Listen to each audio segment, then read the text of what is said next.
Assalamualaikum warahmatullahi wabarakatuh. Di sini saya akan menjelaskan tentang kebijakan ekonomi pada masa demokrasi terpimpin, yaitu deklarasi ekonomi dan proyek mercusuar. Deklarasi ekonomi atau DEKON. Untuk mengatasi keadaan ekonomi yang semakin curam, maka pada tanggal 28 Maret 1963 dikeluarkan landasan baru bagi perbaikan ekonomi secara menyeluruh, yaitu deklarasi ekonomi atau DEKON.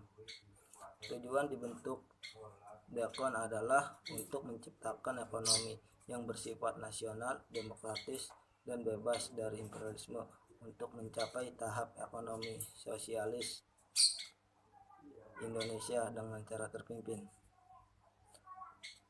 Namun dalam pelaksanaannya, DEKON tidak mampu mengatasi kesulitan ekonomi dan masalah inflasi.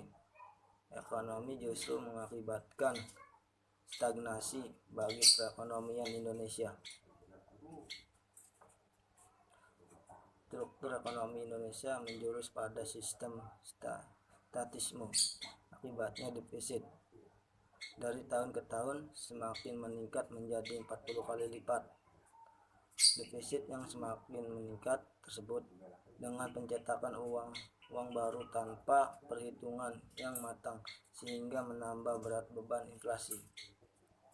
Dalam langkah pelaksanaan ekonomi terpimpin pada tanggal 19 Mei 1965, Presiden Soekarno mengeluarkan penetapan Presiden nomor 8 tahun 1965 tentang Bank Tunggal milik negara.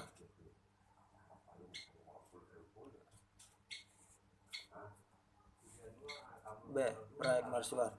Proyek mercusuar adalah proyek pembangunan monumen dan gedung besar di Indonesia yang dilakukan pada masa pemerintahan Presiden Soekarno dalam periode demokrasi terpimpin.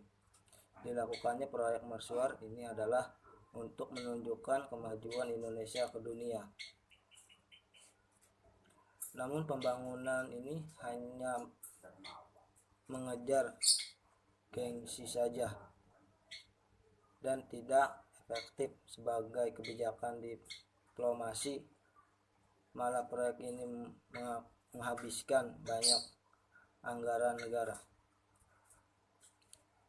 Dilakukannya proyek-proyek mercusuar oleh Presiden Soekarno misalnya adalah pembangunan galangan